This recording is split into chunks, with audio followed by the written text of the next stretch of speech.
This episode is brought to you by the latest cinematic universe. This time, it's vampires!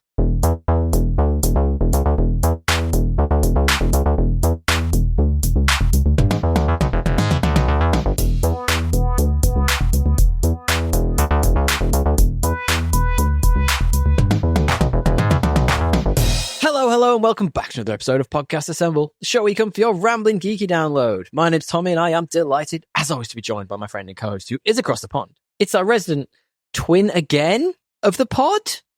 Twin again? There are so many twins this year. How are you, mate? I'm good, man. Both of my twins are good. It's the movie equivalent of twin year. What's that? What's that Arnold Schwarzenegger movie where he's got like a twin? What is it? Is it literally called twins? I feel like that should get a triplets this year or something. I have never seen that movie, but you've seen with Danny DeVito? Schwarzenegger movie ever? So no, I have seen a lot. Four movies I've seen from that. There's the one with the triple boobs. Total Recall. Yep. There's Total Recall. There's Total Recall again. Is Total Recall also the one where he goes on vacation, but it's not vacation? Like the memory is like essentially like Blue Sky on Mars. We did it for the podcast. We've literally talked about it. Yeah, I forget. There's another one that I've seen of his that's similar to that. Where he's like, I don't. There's like 2 or 3 Arnold Schwarzenegger movies outside of Terminator that I've seen, and they're all sci-fi. That's all there is. There's no other Arnold Schwarzenegger movies. Did you not know that? You've seen them all. No. How are you, mate? What's been happening? Not much, man. Just, living life, hanging out. Went to what did I do? Living La Vida Loca? Yeah, what have I done? I told you I went to Marrakesh last week. It was really cool. Oh yeah, you can say it now. Marrakesh. I had to learn a bit because I'm there. So how was it? Yeah, it was fun. It was really cool. Enjoyed it. Very, very matter of fact. Nothing about the culture. No, the culture's awesome. It's like one of those places that's like very clearly got its own vibe. Oh yeah, I like that. We're going to Japan, like I say in a couple of weeks, and I feel like that's got its own thing. Yeah, first time in Africa, so just the novelty of it all. But I was listening back to our episode like a week or so ago, and you made a comment that you were going back to the homeland, and I was clearly halfway through another sentence, or like the little lag between us didn't pick it up, and I was like, I listened back and I was like, I can't believe I didn't tell you up for that. That's I think I literally said it. I was like, you're gonna let me get away with that. It's the lag. Blame the lag. The homeland of humanity. Yes, you are from that homeland. Unless you descend from the Isle of Flores, which maybe you do. I personally am from Atlantis, so They found it recently, didn't they? Didn't they find Atlantis recently? Or they think they have? They always almost have. How will they ever know? If you guys didn't guess from me chatting about twins again, we're talking about a lovely Michael B. Jordan movie this week called Sinners. It's a vampire movie, and I've got thoughts. It was a movie. Jeez. You're so contrarian. Anytime a movie's like clearly good, you're like, you know what? I guess I got to talk some shit on it. This is clearly a good movie. It is a good movie. It's a good movie. I got some things that I was a bit like, I am just not. There's 2 separate movies in this that have been shoved together, and I'll talk about it when we get there. Okay, yeah, I'm good. Thanks for asking. I appreciate you asking as always. I'm getting used to 4-day weekends. We've had like 2 in a row, and I'm like, I just feel like 3-day weeks, 4-day weeks. Surely that should be a thing by now in civilized society. Don't get too used to it. They'll replace you. It's like a robot or something. The AI. I just mean you'll be disappointed. The more you get used to it, you might just disappoint yourself because I don't think that's coming anytime soon. No, I know that's totally fair. We in Australia, it's literally we have like a bunch all at the beginning of the year, and then it becomes really sparse, and it's just like a long drag till the end of the year. Whereas in the UK, you've got them a little bit split up. Like you got a few in May, and then you got maybe one in October. Whereas here, it's like the longest stretch. It goes on for so long. The Chinese work week is 6 daes a week. So stop it. And they're all getting replaced by AI? I don't think so. Not that I've heard. Yeah, fair enough. Yeah. Guys, if you want to hear us stick around and chat about our weeks, feel free. There will be time codes in the description, as always, supplied by Mr. Matthew Bliss of mbpod.com. Right down there, give us a 5-star rating. DL, I gave us a 5-star rating this week. Did you give us a 5-star rating this week? I can't. My phone is only one phone. Wait, I thought you were getting a new phone. I thought you were going to give us one on your new phone. I do need to get a new phone though. That is a fact. It's on the to-do list. It hasn't happened. My battery lasts literally 30 minutes. That's what have you got? Like an iPhone 12? 12 Pro. If you go into the settings, it actually says, you can go to like battery health. Yeah. Like, what is the top? Mine's like at 46% top charge. Oh my god! It's like your battery is drastically dying. Like, go to the Apple store, and I'm just like, yeah, eventually. Spend $1,000 on a new phone immediately. You have to, or more. I don't know how much is an iPhone these days. I don't even want to guess. It's about to get more expensive. Oh god! Especially if everything goes back to the US. The tariffs, dude. I should have done this earlier. Big time. Guys, you may notice that we are changing things up a little bit here at Podcast Assemble with our busy time frames. These episodes are going to be coming out probably once every 2 weeks now-ish, around that, do you reckon? Once every 2 weeks? Something like that. We'll try and get back to weekly at some point whenever we both have less things to do in our lives, which is probably going to be never. So look out for 2 weeks. There'll be other things to supplement in the middle. We'll do our best. But thank you guys for sticking with us. We really appreciate it. Come back. Please come back. We love you while you give us those 5 stars. DL. What have you been up to, my man? What have I done, dude? I've tried to figure out a way to not buy HBO because every show ever is on HBO right now. Yes, every good show. Yeah, dude, and I'm like, fuck. I feel like I haven't seen White Lotus. I haven't seen The Last of Us. I haven't seen Penguin, which is way old. But do you want to try my password? It doesn't work. Trust me. I need to basically buy Sky now, and I'm like annoyingly not trying to do that. So. But I eventually will. I will cave. God damn. You're missing out. The Last of Us is all... 3 are out? We've seen 2. 2 of 3 are out. I mean, that's obviously going to be good because that's like more like a show that was made into a video game rather than a video game that was made into a show. More or less. Yeah, I mean, it's very cinematic. It's the second episode is one of the best episodes of TV ever. And you've played the games. You know what happens. That's a big... Okay, maybe I've been exaggerating a little bit, but you've played the games. You know what the big twist is from the second video game. It comes about in that second episode. And it is, like, honest to God, you should have seen my partner, man. She was on the verge of tears. It was that emotional. I'm pretty shocked that I was curious how they're going to do that. I thought they might wait. I thought they might too. I thought they might drag it out or might change the format a little bit, but they must have like a really solid, they have a really solid, progression path for it. Yeah. We'll see. So what have you been doing? I basically downloaded or I bought Alan Wake 2 finally. And God damn, nice. Yeah, I should have, like, even after waiting a year and a half, it's still $45 instead of like, I thought it'd be cheaper, Oof, but I was like, I caved and I did it. Well, it's got 2 in 1. It's got like the remastered original. Oh, cool. And, the second one's supposed to have be one of like the best video games of last year. Didn't it win Game of the Year award? I don't know isn't there multiple Game of the Year awards? I don't know. Yeah, probably. A lot of people have said that it was Game of the Year, and I'm excited to play it. It's very like Last of Us-y and nice Resident Evil-y, but it's just so dark. Yeah, it's real twisted. Not even that, like literally dark.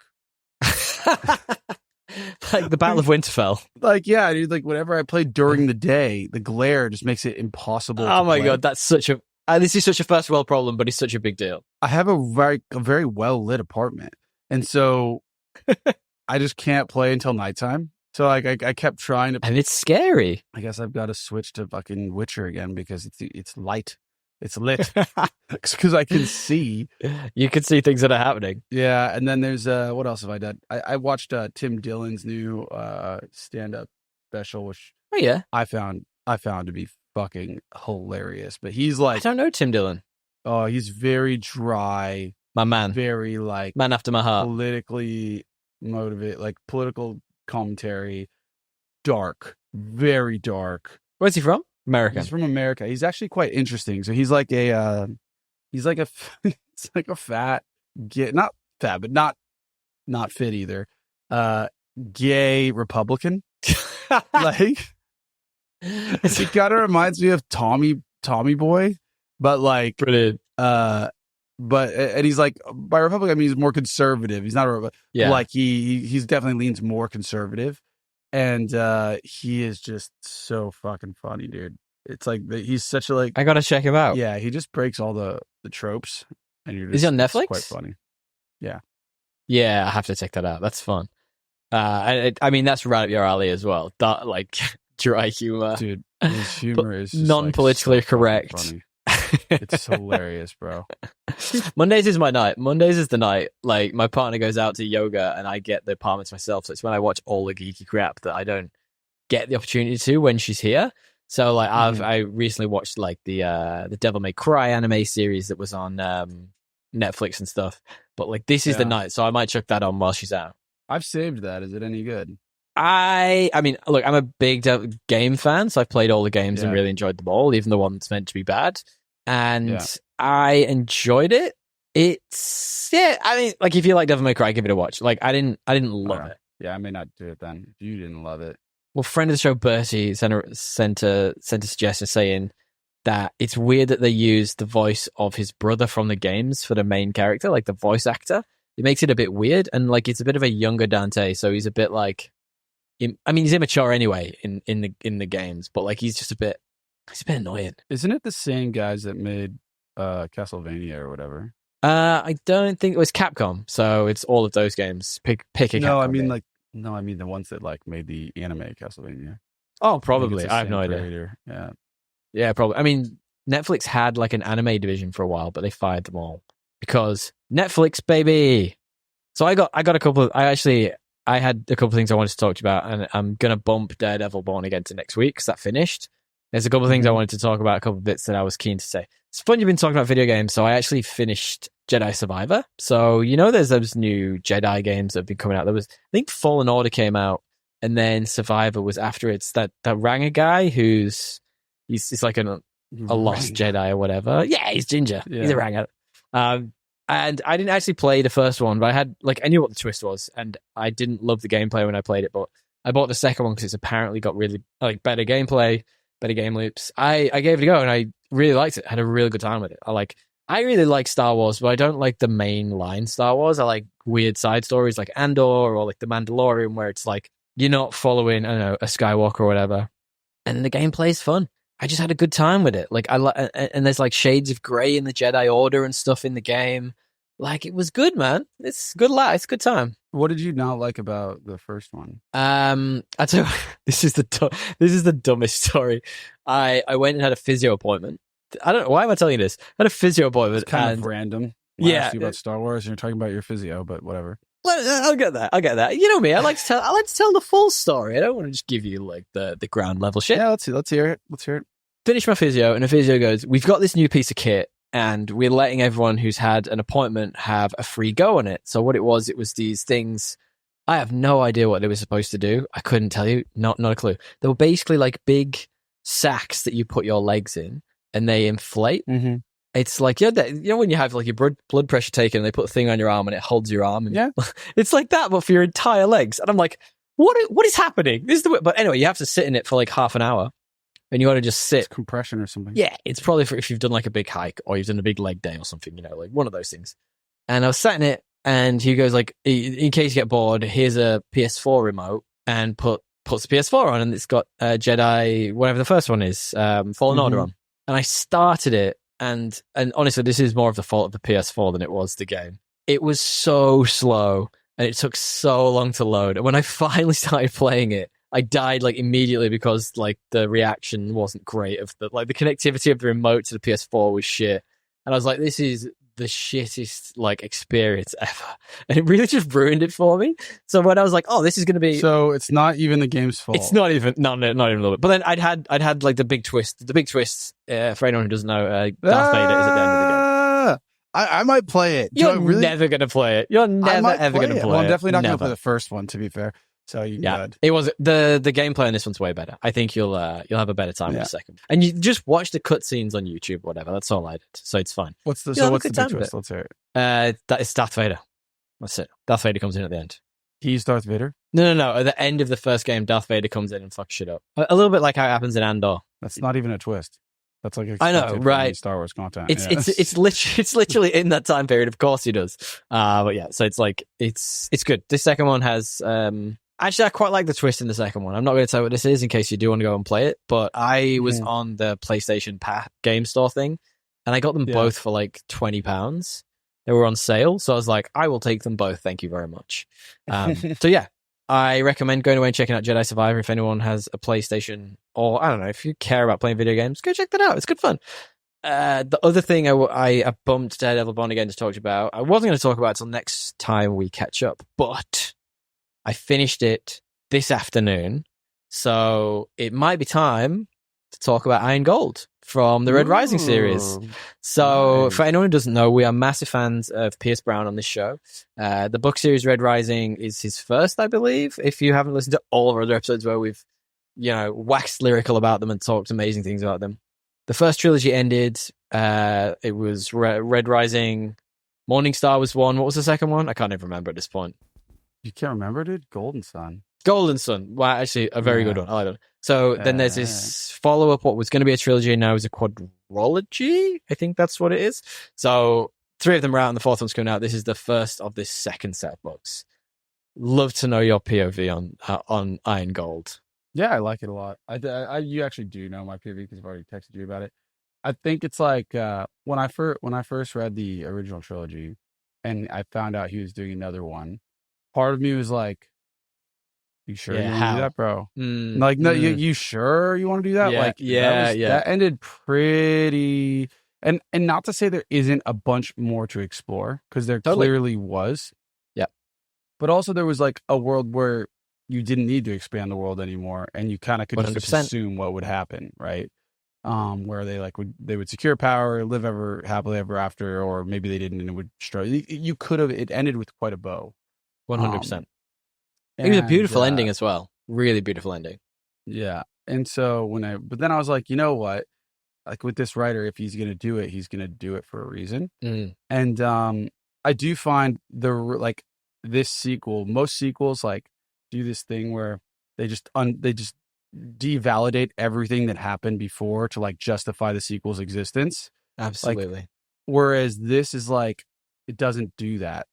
It pursues a new angle of like, even after all this stuff has happened, like, is it still worth pursuing, the vision of like the goal of like Darrow's goals? Are they still worth their pursuit? Like, even knowing that it doesn't work out perfectly, which I think is a much better way to investigate. Like, it's just like, I guess my point is, I really like the second series almost more than the first after I'm all the way through. Because it's like such a harder thing to do what he's doing. Also, completely. Also, I really, really like the main villain, like the 2 main villains, more than I liked the main villains in the first series. So after this book, I think I have an idea who they are, but it doesn't necessarily spell it out to you. So don't spoil that. It doesn't spell it out to me either. It doesn't spoil like. My point is, I don't even know for sure. Like, I think I know, but like, my point is, the villains are much more gray here. Whereas, the Jackal is a great villain, but he's kind of just a psychopath, Like, he's just, it's less nuanced. You don't have his point of view. You don't have and I think the book all the way through gives really good hints at things that might or might not be happening. We're just going to talk spoilers for Iron Gold here, by the way. If you guys want to skip ahead, there'll be time code description, as I mentioned. But the whole thing with the Ash Lord, like, I couldn't tell if it was well telegraphed or if it was just really blindingly obvious that he was not going to be the man behind everything that was going on. Because I was reading from halfway through the book, I was like, well, it's got to be his daughter. Like, it's not going to be this guy. Like, there's absolutely no way it's him. And like the twist that he was, frail and old or whatever, like he was well delivered. But I was like, this isn't exactly a revelation. This is pretty well signposted all the way through the book. So I assume that he's building up the daughter to be one of the main villains. One of the things I texted you over on one of the groups we chat on was that I would really love it, and I look, still might happen, probably won't, but I would love it if this were to set Darrow, as you say, Darrow up as the main antagonist. I just feel like it would be a really awesome twist and like almost Shakespearean in a way that, this person who was the liberator, who's the breaker of chains, then becomes the bad guy of it all. And there is a tipping point in this book where he could go that direction. And I'm interested to see where he goes. Yeah. Didn't love all of the new POVs. Gonna be transparent with you. I know when we talked last time, I said something about Lyria. I thought it had potential. That became the bane of my fucking existence. I hated her. Every time I turned to a later chapter, did one of two things. I either closed the book because I wanted to scratch my eyes out, or I just put the audiobook on every time one of her chapters came on. Yeah, the problem is the audiobook voice ain't great either. Oh, it's so annoying. It's just God, it's worse. so annoying. Yeah, it made it. But at least I didn't have to like throw my energy into it, the same way. But this is the first one that hasn't grabbed me by the scruff of the neck the other ones did and made me want to read. Everyone talks about this book that way. Yeah, okay. And also, like, I guess it is a rebuild in a lot of ways. So definitely. It has to start slow.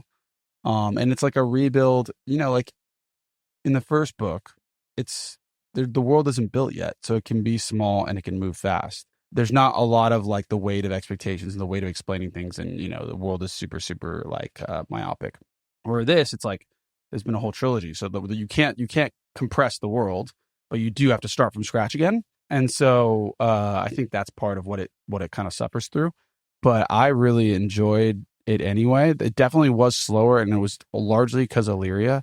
I don't know. I like what he's doing with Lyria. I just think sometimes it's like a little preachy, those chapters.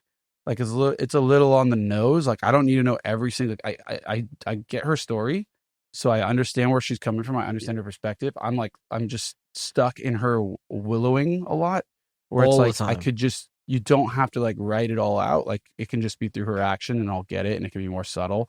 Like between her, because Darrow is already like that, So you're coming out of his chapters, where it's like he's all woolly-some, and it's like, but at least cool shit's happening. Then you're in hers, where it's the same thing, but it's more whiny, and she has way less agency, so it's not fun.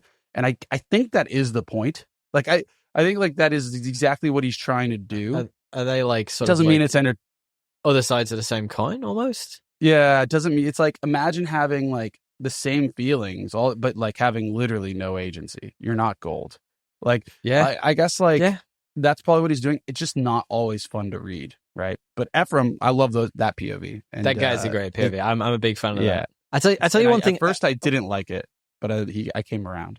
He was my favorite, I think, from the start. Lysander grew on me. I felt at the beginning he was a bit whiny and a bit annoying. R.I.P. Cassius, by the way. Pour one out for the homie. Seriously. You mean the prince is annoying? The Prince Lysander? No shit. Yeah. The spoiled bitch.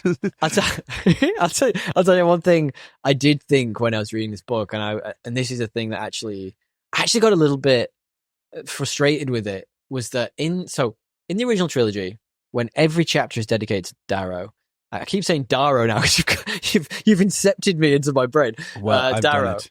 Yeah, you've won. You won this game.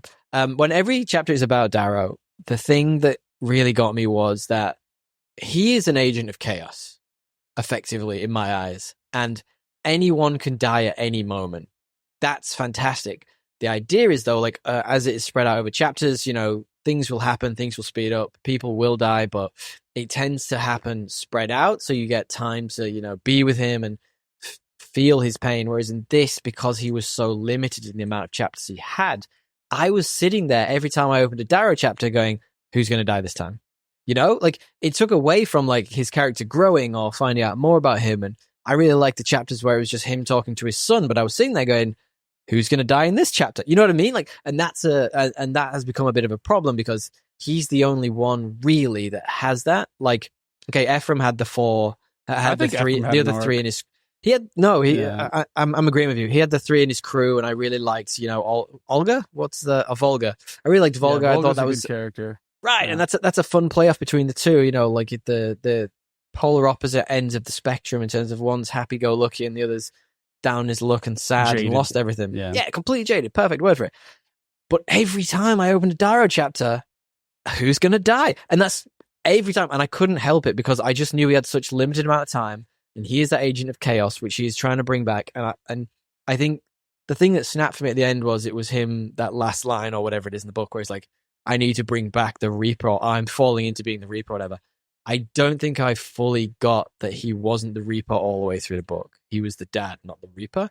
So I think that wasn't signposted well enough to me, or maybe just that I wasn't enjoying it as much, so I didn't give it that much attention to really take that in. Yeah, that's an interesting analysis. I think I think like I don't think that many people actually did die though. To your point, like I you thought think so they're many more gonna, were going to die. Yeah. yeah, but I was sure it was Severo's time. I was sure it was Severo's time in this book. It was, it had to happen and it didn't. Only really Cassius died. yeah, no, I meant like in Darrow's chapters. Yeah, of course. The thing I'll say is I don't love.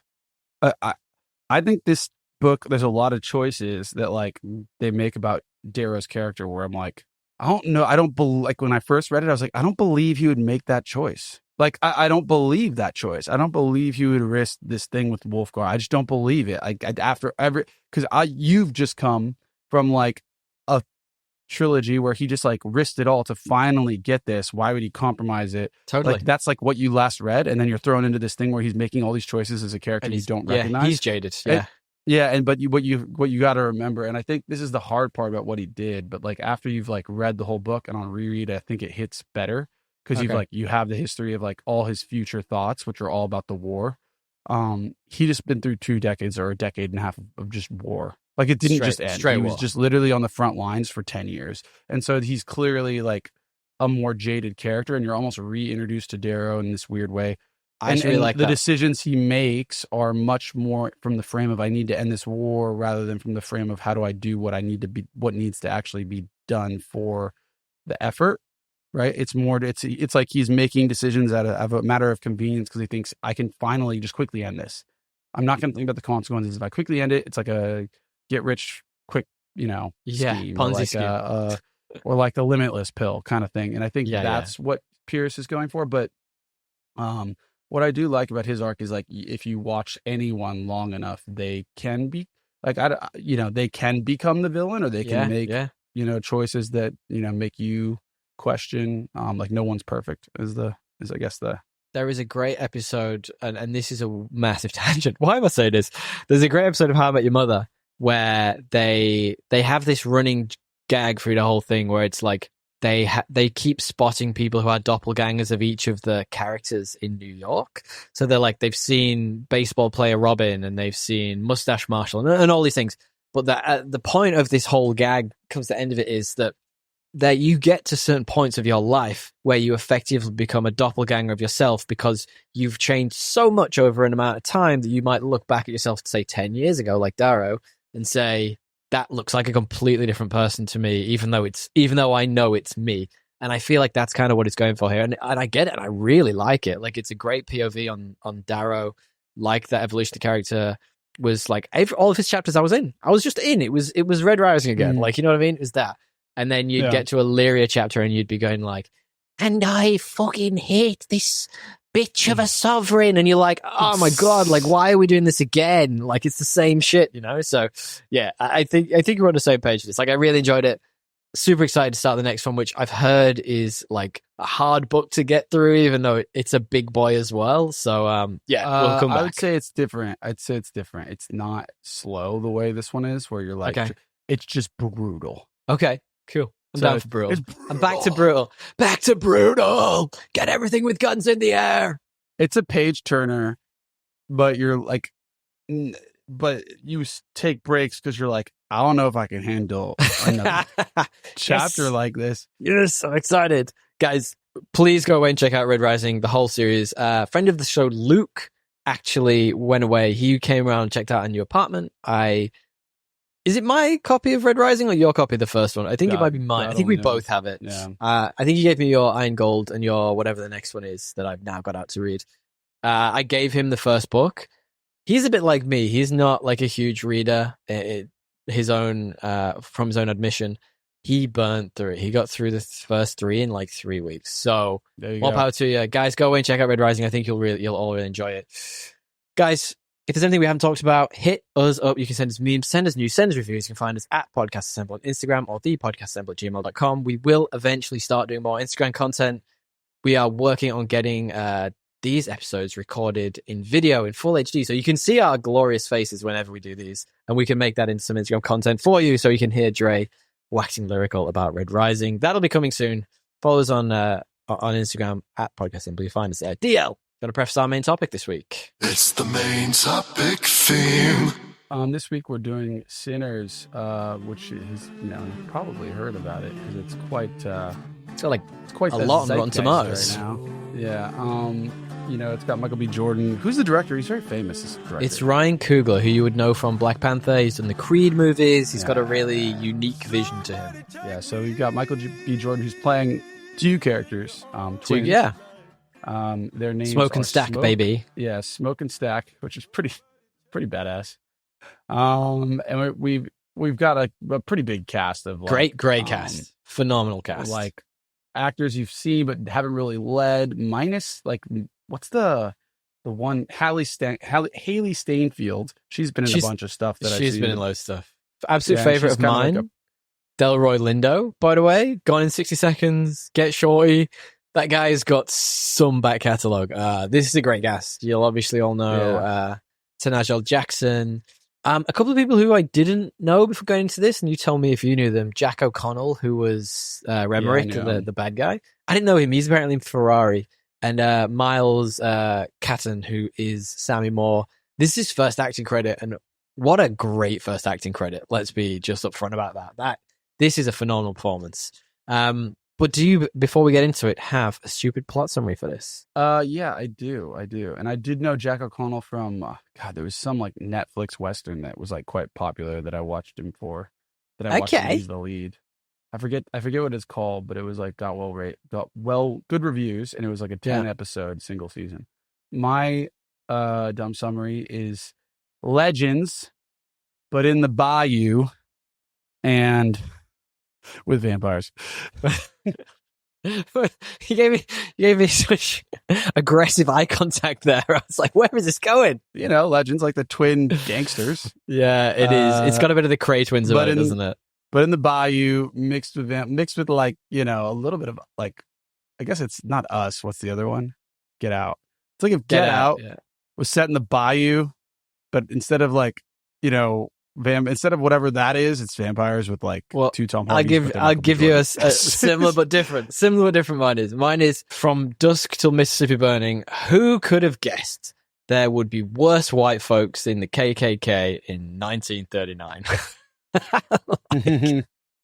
This movie's good, man. I know I was being a little facetious up top, but the premise that you rightly put down there, you follow Smoke and Stack, who both are portrayed by Michael B. Jordan. They're returning to their hometown to open a juke joint, only to confront a supernatural threat and challenges their dreams and family bonds. Dude, this is a fun movie. I had a lot of fun with this. Yeah, I enjoyed the whole thing. There were very few times where I was like, I love the gothic nature of it. Yeah. Yeah, there was like very few times where I was bored, or was like pulled out of it in a way that was like that. Just all the acting was really good. Great. The music was awesome. It was like a genre mix in a way that, like, when you throw a bunch of genres together, sometimes they like conflict. It didn't for me. I think they were mostly additive. I think I may have felt that while I was watching. Yeah. The other part of my review, I was like, plus Pitch Perfect. With the deepest voice of all time. I forgot to add in the Pitch Perfect point. Yeah. That was the bit I was waiting for. I was waiting for the big finale. It does take it's obvious this movie's a vampire movie. It's in all the trailers, but like it takes a real hard right turn into that for me. This movie, the build-up is pretty straightforward. It feels like it's going to be like a conflict between either the brothers' pasts or the KKK, and it just goes like full Dusk Till Dawn. It just goes like, you know what I mean? It almost is like whiplash the way it happens halfway through the film. And I think I just must be wrong about this, because I came out being a bit, and like my partner was exactly the same. We were both like, yeah, it was all right. Like it was fine. Like I loved the setting. Well, what were you expecting? It just didn't have any subtlety to the vampire stuff. It was like I love the setting. Thought it was amazing. Loved everything that was happening with the brothers. I love the town. I love all the acting in this. Everything down to the cinematography, the world building is awesome. And then you just go like vampires, and you're like, what? Like they build, and I'll talk about this when we get more into spoilers, but they build like a couple of really interesting angles into the story. I just mentioned their past. The KKK are also in this very briefly.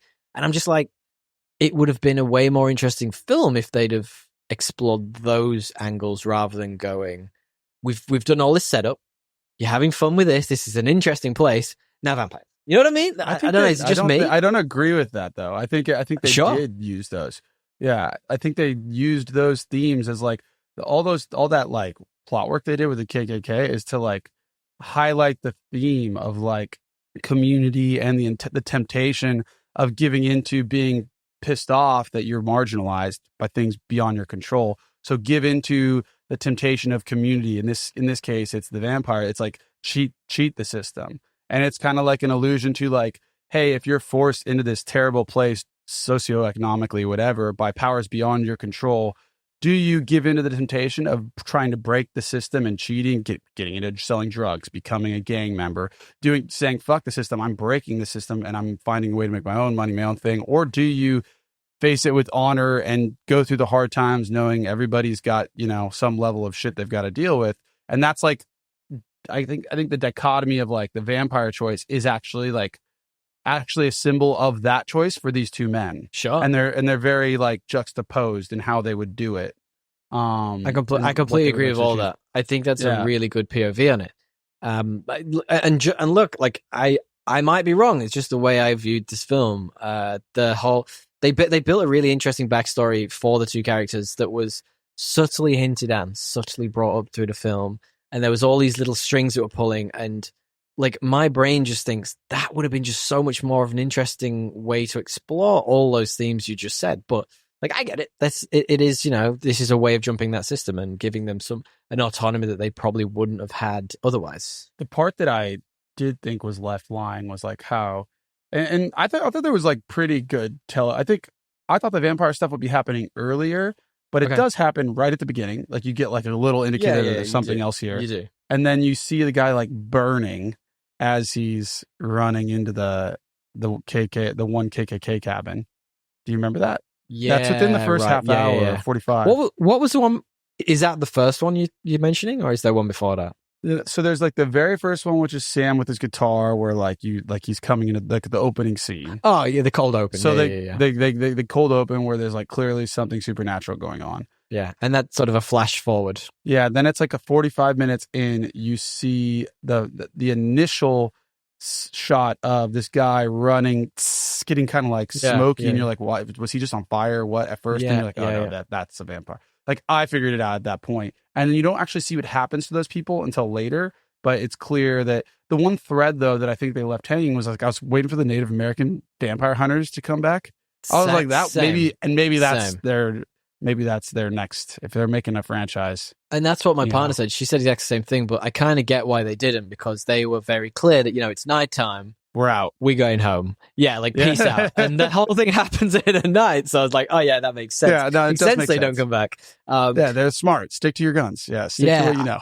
I think the thing, you got tipped off by the guy being on fire or whatever. I think the thing that tipped me off was him asking for permission to come in. And that becomes a theme through the movie. I really like that. Like they do Coogler does a really good job of taking like quite tropey aspects of like, that's that specific part of the genre and mixing them quite interestingly into the film, like the way they do it. And that, like I say, that one comes back around a few times, different characters trying to get into the, the juke jam and stuff. I thought that was pretty cool. Yeah, no, it was. I agree. It's like they've kind of created a really cool novel way of like building a story around like a trope that is like, we know about, and you can use it in a way that's like kind of tropey, or you can use it in a way that's like interesting and fun and different. And they definitely did that. Although one thing I didn't understand was why they kept like running out once they finally got in. The dumbest shit. Like the vampires. The two that get in like just leave, and I'm like, just run out immediately. Wasn't the whole goal to like get in, get into that fucking place? So maybe there's something I'm missing about the rules. Like maybe they have no, they're just idiots. That's literally the rule. The thing we haven't talked about yet is the POV character for this. So you come in from the perspective of Smoking Stack's nephew Sammy, who's a gifted blues musician player. God, that kid has got some voice. My Christ, he plays like if he does all the guitar and singing himself, my lord, he has a voice that could turn anybody's head. Yeah, no, he's quite good. Yeah, I like the conflict in him as well, though. The conflict is set up very early on that music is effective. they basically frame it as certain types of music are for the devil and certain types are for the Lord, and he has to make a choice between the two. And it's cool how they sort of like subtly hint at that for a lot of the film. I think that's what his dad frames it as. Yeah, sure. I think the whatever the narrator frames it as, like certain things are so powerful and so beautiful that like it attracts like, you know, demons and like, you know, the supernatural. Yeah, of course. Was I think his dad is more like get away from the blues, sweating on each other, drinking whiskey. Well, I got to say some of that for spoilers in terms of the music piece, because there was a bit that me and the partner both looked at each other and were like, what the absolute piss is happening in this film? But I think what really worked for me was the setting. Like it felt like a real world. So and that sounds really stupid, and I realized that. But prime example, we sat down last night to watch a movie, classic Sunday night movie as you do, and we flicked on. There's a new Netflix movie. It's called Havoc, and it's Tom Hardy. I thought it was actually a TV show, but it's Tom Hardy, and it's done by the guy who did Ong Bak, I believe, and a bunch of other cool movies. So really strong martial arts background. We turned it off after 15 minutes. Every shot that is outside is CGI or AI. It is fucking awful. It looks terrible. Any street, any car going down the street, CGI. It looks absolutely Which one is terrible. It's called Havoc. It's Tom Hardy. I was hoping it wasn't Mobland. And honestly, he's got that stupid American accent that he does when he doesn't know what to do, and it just I just got turned off immediately. I was like, this is bad. Like it was also hyper stylized as well. Like there's one of the first scenes is some dude running in with a machine gun and killing all these gangsters, and it just looked bad. I didn't feel the world. I didn't believe it. Whereas Sinners, like I believed everything. The car was amazing. They were like struggling along. You know what I mean? The clothing, down to the fact they both wore different hats and had different pocket squares. Just delicious the way they put those two characters on screen. The whole thing just looked phenomenal. Yeah, no, I agree. It's like stylistically, it's good. The acting was good. I liked the plot, the way they melt. I felt like it was like I was just waiting for the vampire stuff to happen, knowing it was coming. And totally, when you finally get it, I thought it was a good little payoff. Well, look, I think the thing that really was great for me. Look, I just think there are two movies here, and I like them both, just not together. I think if the whole thing was a vampire flick, and I know it is, but if it was more overt in the beginning about the vampire stuff, and it didn't build any of the background of the two stories. Sounds like you want it to be more just a horror movie, or like more like one-dimensional. I fucking love a vampire film. I love a vampire film, and I also love whatever this sort of Mississippi Burning style movie. I just think it tried to just smush two things together, and it just didn't work for me. But I think the setting mixed with the supernatural elements did. And I know I'm going literally 180 on what I just said, but like I think the setting really worked, because you know the supernatural things, it's all like flickering candles, and you're talking about the subtle tensions between, you know, like black and white, and all those subtle things build the tension really nicely, and the pacing of that is really good. The supernatural thing didn't get me. You know, like I don't know what to tell you, bud. I think you got to figure out what you want. No, I think it's a good movie. Yeah, it's definitely not like I think the reasons you don't like it, like the fact that it sounds like probably the musical bits. Oh, we'll talk about. There is one musical bit we're going to talk about when we get to spoilers. But I love all of it. To be fair, the one when they're like the first song they sing, I'm like, it's a bit of an iffy song. I wouldn't let them in either. If you actually listen to the lyrics they're singing, you're like, yeah, maybe don't let these guys in. Like, really? I don't. You mean when it's the Irish? What's his name? John. I forgot his name now. Jesus. It's their first time they're trying to come in, and they're like, yeah, no, we. Yeah, right. And they're talking about the song's like, it's basically like eating the rabbit to the bone. Oh, really? It's like the lyrics or something like that. And I was like, ooh, this is a red flag. That's interesting. Yeah. I might need to do a rewatch to catch that. I do think the moody and stankiness of it all is like really intoxicating. This whole film, you know, like it's this juxtaposition of like the Duke Jam, which is the main setting for the film. You get these like three like little white folks who all trot up, and like that background of this Mississippi and this big house full of like dudes who are like ready to go. Versus these three little nice white dudes who are, you know, like obviously vampires. I really like that. The claustrophobia of it, the whole thing was just good, man. Just set up nicely. Yeah. Shame it was vampires. I'm kidding. I'll stop saying that. I clearly liked it. I just have this conflict in my head. I just don't know what it is. Fair enough. I think you just need to chill and enjoy the movie, man. It was what did you love about it other than the setting? Did you like the music? Did you not like the music stuff? I thought the music stuff was cool. Yes, agreed. I thought any of the music, especially Miles Carlton, or Caton, I don't know how you say that. He was awesome. Like all of his singing, even the bits where it's like Delroy Lindo and he's just like playing his little harmonica and he's doing all the dirt, like the dirty tracks. Yeah. And he's making fun of white people. He's like, oh yeah, I got like a gig with some white people. And they almost started to get the beat. And then I changed the rhythm just to fuck with them. I loved all that. I thought that was like really cool. And like, again, it built those tensions between like two different factions, which in Mississippi in the 1930s would have been a great thing to explore. But I don't know, man. What do you think of Michael B. Jordan in this? I thought he was so good. Yeah, he is really good. He was really good. It's like the two sides of him. I hadn't seen him play. You'd obviously seen him play like I don't know which one is which, smoke or Stack. I don't know. I don't think it was ever said. Okay. I was like, which is which? I couldn't tell you. No, I think they did. I just don't know. I think Stack is it's obviously like the one who has the morals and the one who's the deviant. I think the deviant is Stack. Because he's trying to stack cash. Yeah, buddy. I think Stack, you've kind of seen an element of that character. Not exactly this, but like in Killmonger. Yeah.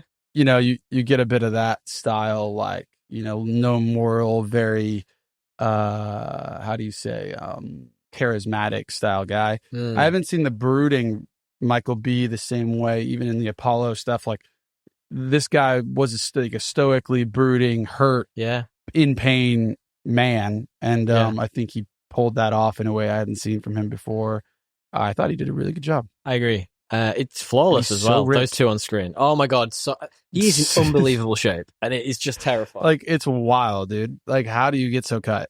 Anyway. I look at him and I just think I would turn. That's what I want. That's what I want to look like, and it's just never going to happen, is it? Let's be honest with you. What do you think of the action in this? Like, obviously, Michael B. Jordan's a big part of that action. Yeah, I think the action I guess one thing I'll say about it is, like, I don't know the rules. Like, okay. I'm like, it seems like these vampies are pretty like wild in what they can pull off, but then all of a sudden they just pretend they're zombies for half the movie. Yeah, that's interesting, isn't it? Can they fly or not? Like, and if they can, like, why aren't they using that more effectively? Like, do they just like playing with their prey? I don't know. It's great question. I thought it ramped up nicely to that big final, action the escalation. scene. Yeah, I agree. It was like the pace of it was perfect, I think. Yeah, I agree. I did also like talking to Michael B. Jordan, like the brutal nature of the two twins. Like, one of them is obviously nice than the other, but whichever one the bad one is, Stack, I think. The bit where he just shoots the dude in the ass and the dude in the leg because he needs to keep his reputation. I was like, he's gonna be the one who dies. Like, you know what I mean? For sure. It's definitely that one. I kind of like the ambiguity of the vampires not knowing what they can and can't do. It did make it a little more palatable when, like, they were kind of, like you say, falling like zombies, because in my brain I'm thinking, oh, maybe it's only Remick, whatever his name is, who has, the badass, and they're all sort of like, they're strong and fast, but are they that powerful? So that's kind of how I rationalized that in my brain. Like I say, compartmentalized, loved the opening, loved all the stuff it was beginning with, and then when it built to the second bit where it was the vampires and the fighting and the action, love that too. Just for some reason, there's a middle bit that I just didn't get. And I even really liked the action scenes. I thought it was a cool ending. Like, I liked how they all got their moment almost. You know what I mean? In a weird way. Yeah. I kind of like that. It was fun. I can't wait to see more about the Native Americans in the sequel, though. Those guys look fucking hard. Native American vampire hunters. They looked hard. They looked sick. Yeah, dude. I want more of that. Let's follow them in the next one. I like that. I feel like they're the next film. If you're going to do it for, like, it doesn't have to be anything, like, it could be completely different, more focused on a storyline that covers, like, Native Americans and, like, in the same world but completely isolated from this little happenstance of. Oh, I love that idea. Just give me different stories. That's and maybe even in the future. And maybe don't advertise that it's a part of the cinematic universe. Just like. You know, I'm not saying just anything. like I don't know. have a movie. I don't want to know. Yeah. Just have a movie, and then we all figure out that it is. Like that's the way Ah. to do it these days. Well, Yeah. the interesting thing is, and I was watching a thing about this recently, actually. The big studios, they're really struggling right now. People aren't going back to cinemas. People don't want to see the schlop they're putting out. Things are hits that... Well, Village Roadshow just filed for fucking bankruptcy. Right. Things are hits they don't expect to be hits. Like, they obviously thought Minecraft might be, but it's made like a ton of money, but it seems to be more ironic than anything. People going for, like, almost like they did for that Minions movie or Despicable Me 4, whichever it was, where they're going to make fun of the film. Oh. So, like, they're struggling. So they gave over a lot of the creative rights to Ryan Coogler for this film, which means they lose a lot of things, like in the background about specifically control, about sequel building and direction for this. So he can just go, I'm going to make what I want. So it's really interesting that the studios are floundering a bit at the minute. Good, they suck. Yeah, they do. But like, if they fall, what fills the void? I mean, it's the whole Darrow thing again. What fills that void when they do fall? I think if they fall, especially then, it's becoming way more cost effective to like make movies. I think you're just going to get a lot of independent, user created stuff.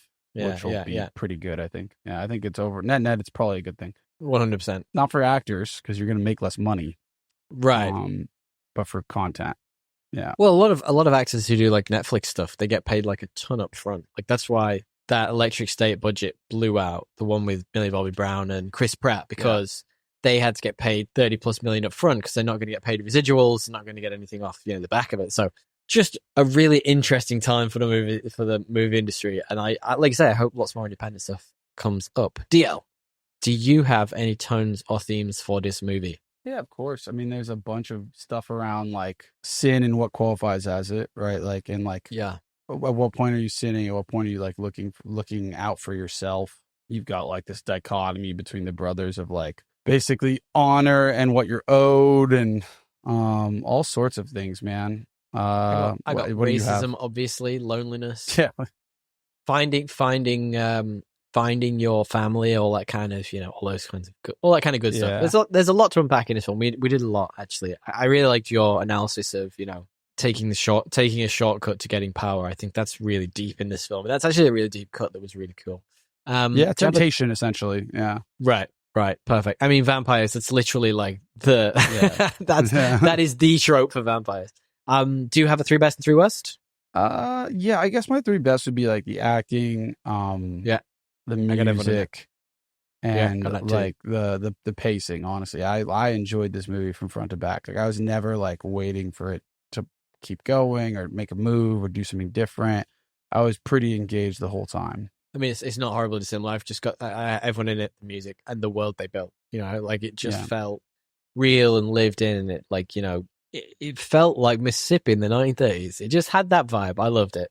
Any worsts? I struggled with worsts. No, I think the worst would be a little bit of, the rules. I'm like, it's unclear to me, like certain things, but like, honestly, I really, you can yada that pretty easy. Yeah. Yeah. I did suspend that. It was also creepy. It was like when what's her name? Like, right. And she's like caught red-handed. Right. Spoilers. Right. We'll talk about it. We'll talk about it in just a second. I completely agree. I just had the disconnectedness of those supernatural elements for me, and that's me. You guys can take from that what you want. Can you guess me the current IMDb score, DL? It's out of 10. 8-2. It is exactly 8-2. The blind squirrel gets the nut once more. What did you look better at this? You're right. Can you guess me the Rotten Tomatoes score, which, by the way, when this first came out, was flat 100? There's 100, so it's not that anymore, I'm sure. 98. It is exactly 98. Yeah. It really is. It's come down just a tiny bit, but like that's wild. That's wild numbers. That's some of the highest we've had in a long time, especially for a brand new IP. Can you guess within the Letterboxd score? It's out of 5. It's always 3.6, but it's never 3.6. This would be like 3.9 or maybe even 4. You missed out. It's 4.3. It's getting some really serious love. Yeah, I've never seen a Letterboxd score quite like that out of sight of the classics. So it's pretty hectic. And we always do our rating system, which is quite simple. Is this better or worse? And the most average thing we know, because the internet's so binary, is this better or worse than Aquaman 2018? And why? I guess it's obvious that it's better, but why, Dio? Yeah, it's better for all the reasons previously stated. Like, it's just a really entertaining movie. You're not going to be bored during it. But there's no octopuses playing drums in this. There isn't. But there is like an African lady from there's an African lady that plays drums when he like. I'm sure there is. Yeah, with beads and all the like. Well, that's what I'm about to talk about. Let's do spoilers. Yeah. Spoiler time? Yeah, of course. Let's do it. Okay. The moment that took me out of this movie was that first time when the vampires start appearing and Sammy does this thing whereby he plays his guitar and sings so good that the past and the future and the present all come together. And you've got this weird fucking mix of like, I don't know, dudes in like spandex. Right. It's a Hendrix. It's like people from the African tribes singing their tunes. And it is laughable. Me and the partner, honest to God, I sat there. She looked at me and was like, this is the shittest thing I've ever seen. And I was like, me and you both.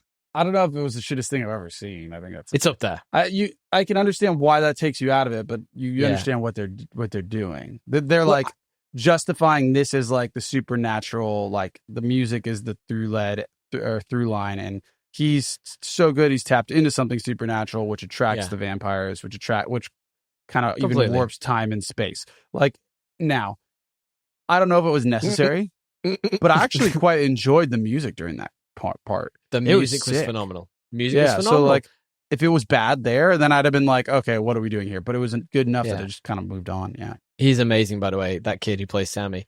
I just think they had a really interesting idea and they took this like visual concept, like metaphor, and just made it really cheesy. Like they didn't need to. It could have. They could have been way more subtly. I don't know why they had to go this far. I don't even think they needed to do it. Like, why not just? Like, yes. I don't know if you had to have it like so on the nose, but I didn't hate it. I just it took me out. It's the only thing in that movie that took me out of the setting a bit. Sure. I mean, it took me way out, and I think at that point that was a bit where I was like, these supernatural elements don't jive with what's happening here, and like that's sad because I think this whole thing is fantastic. And you find out a lot more about Remy's motivations around that time. So, like, the main bad guy, like, he's fucking lonely. I find that so interesting. He wants to, like, use this guy's music to connect with the past and the future and see his friends again almost. And it's just, it's good. It's an interesting motivation. Yeah, no, it is. It is. I like that. It's, like, creepy because, like, as soon as somebody gets, like, bitten, they're like, yeah, I get it. And you're just like, oh, fuck. I don't know if this is good or bad. It's a pretty creepy vampire look. Yeah. I really like it. Okay, this is what I've written down. I'm just going to say it verbatim, and you can take it or leave it how you want it. It frustrated me because 1, I love vampire movies. 2, I really loved the world they set up, and I really liked all the vampire lore they put in there. I like Smoke and Stack. I liked all of those things. I just thought there was this midpoint where it didn't work, and so one of the things I really liked about this film was they kept hinting at Smoke and Stack, the Michael B. Jordan character's backstory, which is this, like they worked for the mob and they worked for the Irish mob. They also worked for another mob and they ripped them both off and turned them on each other so they could fight between themselves. There's this fantastic story in there around, those mobs realizing who did it and coming back to find them. And then you've got the KKK in town as well, who can be part of this too. And there is just something there around how can this community fight back against this overwhelming oppression that's coming at them and win or not win. And then they just went vampires. You know what I mean? I think that's what I'm trying to get at. Like, I just think that they built this fascinating idea of what has in their background that could come back to haunt them. And I just don't think it was used as well as it could have been. I think you just wanted to do something it didn't do, but sure. I think they did use those things just in a different, like they used those as plot mechanisms for investigating, like, is life fair for these people? No, because the gangster stuff, I think it was more like highlighting the fact that these guys have they're taking risks because they feel like they're forced to, right? And the KKK stuff that does come back. Yeah. They were the vampires were right. They were never going to let them have this jukebox. They were never going to let them be successful. They were always going to, come back and kill them. And so that's how they use that part. The gangster stuff, I think it's more there to just highlight these guys are risk takers, and they've taken a big risk in doing this. It's like more of a plot mechanism to get the story going. Why they need the money, why they need it quickly, why they're even also willing to compromise and maybe take those gold coins, which eventually gets the vampires in to the place. Right. So I think that's more plot dynamics than they had to invite them in. That's a vampire trope. I love that. Yeah, no, fair enough. And look, like I say, like everyone have their own opinion. That's just how I felt about it. I did like the big scrap at the end where all the vampires all sort of just burnt the fucking place down. It was interesting that the brothers were like left to fight each other. I actually like did not see coming that Smoke and or Stack, or whichever one was going to survive, the one who was a vampire. I was like, oh, he's just going to kill his brother. That's a bit brutal. And then he just didn't and let him go. He's like, I'll let you go as long as you don't bite anyone. Promise me you won't bite anyone. Yeah, I don't know how much like time they really had to have that conversation in that moment. Heart to heart. Yeah. It was, anyway. The whole thing's burning down. Around them. Yeah. I mean, Sammy gets away as effectively. Does Sammy kill the main vampire, the Remick vampire, or is that Smoke in the end? Well, it's actually the sun, isn't it? They keep him outside until the sun comes up. That's what it is. Yeah. Exactly. Well, he was dead. He staked him. He seemed to be coming at them still, though. I was like, how is he still going? Maybe he missed the heart. Yeah. That classic vampire law. Got him in the lung. Not the heart. Going back to the KKK bit, obviously there is a final action scene where Smoke and or Stack, whichever the good one was, he does get jumped by the KKK, and he sort of fights them off with his army skills that he clearly picked up, or his guerrilla skills, let's call them. Yeah, well, he finds out that like they were always gonna come and shoot up the place. Yeah, and so he plants a trap and just fucks him up. But like, did that feel a bit like, I don't know? It felt a bit disingenuous to me. Like he just dies anyway. Like he survived all that and then just dies to the KKK. I was like, dies to a bullet wound, ma. Yeah, it's the KKK. They shot him. Guns don't kill people. Rappers do. I don't know. Do you want the KKK as an antagonist? Do you not want him? Like I don't get it. It felt like an afterthought. Is what I'm saying. Like they kind of just threw it in at the end and went, oh yeah, these guys are in this film, rather than it being like, imagine like you got the juke jam, whatever it's called, going on, and then all of a sudden all the mob guys turn up and they're fighting off the mob guys and they're down to the last few, and then the KKK rock up and they're like, holy shit, now we've got to beat the KKK too, and they all band together. Like you want a video game with different levels. I want a video game. I just think no. I don't know. It was a great film. I enjoyed all of it. I just think there was things I would have liked to see differently. There were 2 post-credit scenes though. You stayed for one of the credit scenes? I did. Yeah, I didn't know there was a second one. But what did you say the second one was? Oh, it was just him in a church singing. Yeah, I think it flicks back to Sammy in 1932, effectively making his choice between the guitar and the life or the church, baby. But the first one is one that seems unnecessary. I think is meant to set up like this is more of a franchise. And you stayed for this one, right? That one was cool. That one was really cool. It was a good ending too, because there's a line where like that's why I'm surprised there was another one after it. There's a line basically where they come in and and he's like, "Hey, you still play the blues? I've listened to all your records." The vampire says that, but like, well, it's Michael B. Jordan, Smoke and or Stack, whichever one was a vampire, and Haley Steinfeld, right? Yeah, they come in with like definitely like a new age look, meaning they've been around for a while. It's the 90s. It's 92. They look so 90s. Yeah, and they like at first you think it's gonna like they're gonna eat him because you hear them say like, "Come on in," and like he's like triggered a bit like because the bouncer lets him in. They're like, 2 people are he invites here. them. They want to, and the bouncer invites him in, and you get this whole like moment where you think they might be there to eat him, but then you find out everything you said, like that he never killed me, and he told me I couldn't touch you. That was his one demand. And then they actually have a really cool character moment where they like talk about, all his albums, and he's like, I still liked your blues stuff the best from that day. Can you still get down that way? And like he plays them some blues, and then at the end as they're leaving, he goes, Sammy asks him a question, like I forget what he says, but essentially he goes, before that, before the night, I think that was the best day of my life, or something like that. Like before nightfall, he's like, how about you? And then it like does a flashback of like the brother and all the good moments before the chaos, and it was a very wholesome, good way to end the movie, I think. I'm butchering it, It's but a cool- you should watch that end scene. Yeah, it's a nice sort of it's a nice ending to his arc. I feel like Yeah. you know, like it was the best day of his life. I really like that. It's a cool little little nip tidbit at the end. Trivia true, trivia false. Yeah, do you want to finish with a bit of that? I've only got two. I perfectly honestly just forgot to do this. So trivia true, trivia false. DL. Ryan Coogler said that his biggest influence for the film was From Dusk Till Dawn. Is that true or is that false? True? I don't know.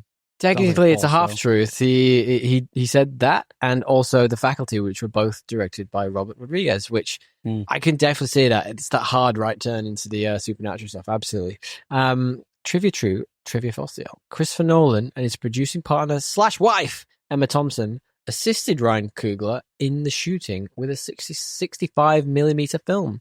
Is that true or is that false? False. It's true. Chris Nolan apparently helped because I think he wanted to use the 65 millimeter, which is not his forte, clearly. Ultimately, I had a mixed time with this film. I'm pretty sure I'm wrong, but that's absolutely fine. I think go and enjoy what you enjoy is what I say. You're allowed to be wrong. Yeah. Exactly. You're allowed to do think your own thoughts. But yeah, it's cool. I like everything they're doing here. I'm excited to see them go back to the Native Indians, Native Americans, and do a sequel about those guys because they looked hard as fuck. DL, do you want to wrap up the show?